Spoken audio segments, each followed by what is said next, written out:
In this video, I will share with you several ways to help you determine when it is time to call the pediatrician. Welcome to Ruthsstraighttalk, the channel designed to help you, your students, and your children live fuller lives, become lifelong learners, and grow into the awesome human beings you were designed to be. I'm Cynthia Ruth. I would first of all like to point out that this video is for information only, and if you are unsure about when to call the doctor for your sick baby, then it is definitely time for you to call them.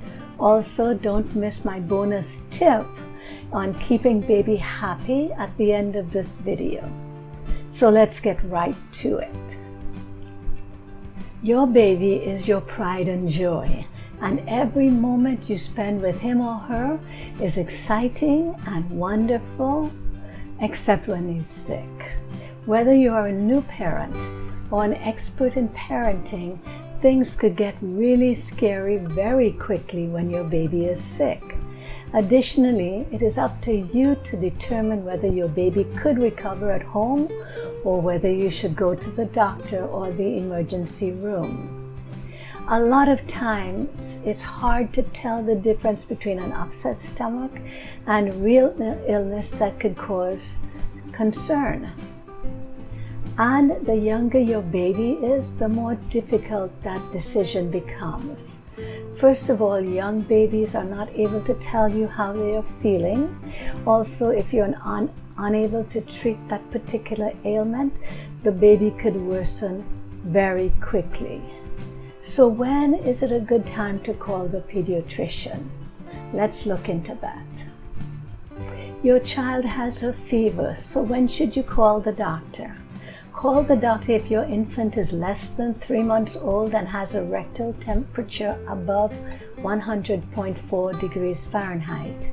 Or if your baby is between 3 and 6 months old and has a temperature above 101 Fahrenheit.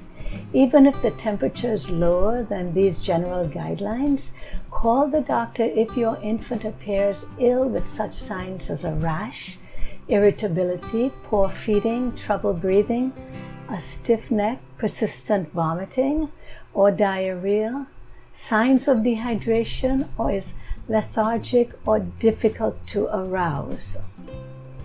Number 2, dehydration. Dehydration can happen if your baby is feeding poorly, has a fever, is in a very warm environment, or has persistent vomiting and diarrhea. You can recognize dehydration if your baby has a dry mouth and gums, wet diapers less frequently, shed no tears when crying, or the frontal lobe, the soft spot at the front of the head, appears to sink in slightly. If you think your baby is dehydrated, it is definitely time to call the doctor. Number 3, diarrhea. Call the doctor if there's blood in the stool, which would appear bright red, or even more seriously, appear to be black. If the baby has more than 6 watery stools a day, if he's not taking fluids or is showing signs of dehydration. Number 4, vomiting. Frequent vomiting is reason for concern. Vomiting may not be serious if it happens maybe once in a while. However, if it happens more frequently, contains blood, or is green in color, if your baby looks dehydrated, it's definitely time to call the doctor. Number 5, if your child has difficulty breathing. If your baby is having trouble breathing, you need to call the doctor and 911 immediately. So how would you know if the baby was having trouble breathing? Signs of difficulty breathing include that your baby is breathing much more rapidly than usual, the tissue between the ribs, above the collar, or in the upper abdomen sucked in when your child inhales. Your baby grunts when he inhales. Your baby's head is bobbing up and down. His lips or skin are beginning to turn blue. If your baby has blue lips, it is important to evaluate their breathing. If a baby with blue lips is coughing, has a fever, or has seizure activity, it is time to call the doctor and to call 911. If there's redness, oozing, or bleeding from the navel where the umbilical cord was, or from the penis is oozing or bleeding, call the doctor immediately. These are signs of an infection. Number 7, call the doctor if a rash develops over a large area, especially the face, or is accompanied by fever, oozing, bleeding, or swelling, or if the rash looks infected, or if your baby has a rash or has difficulty breathing as described above, it is definitely time to call the doctor. Number 8, colds. Upper respiratory infections are caused by a virus and is very common in infants. They usually last 1 to 2 weeks with associated runny nose, fever, poor appetite for a few days, and a cough which can last up to 3 weeks. More serious symptoms require doctor's care.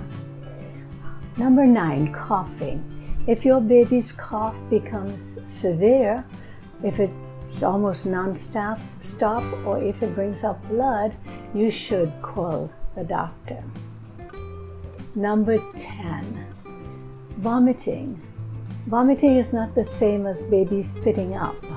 As a parent, you will quickly learn when your baby is spitting up or when they're vomiting. If your infant is vomiting, he stands a good chance of becoming dehydrated very quickly, so you should definitely call the doctor. Number 11, constipation. If baby is breastfed and less than 1 month old, call the doctor or the pediatrician as soon as you notice signs of constipation. It is also worth a chat if your baby is irritable and has decreased in appetite. Number 12, excessive crying.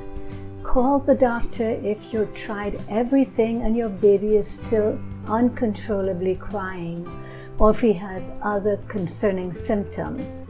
If your baby is crying for more than 3 hours per day, at least 3 days a week, before she's even 3 months old, it is most likely colic. Call the pediatrician if any of your baby's symptoms last more than 2 weeks.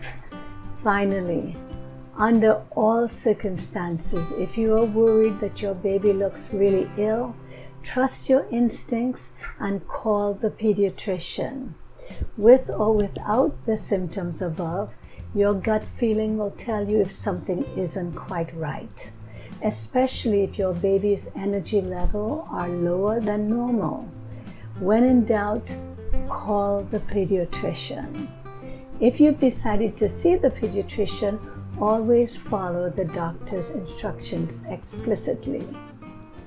Also, there's no law saying that you can't call for help if you have serious concerns or even mild concerns about your baby's health. It is okay to call the baby's pediatrician anytime. Don't feel like you need to wait and that you're being an alarmist. Parents shouldn't be afraid to ask questions. What can be answered in a few short minutes can save hours of worry. Also, here are some things that your pediatrician will want to know when you make that call. First of all, how old is your baby? Something as simple as a cold in the first 3 months is worth a visit, since babies under 3 months old are particularly vulnerable.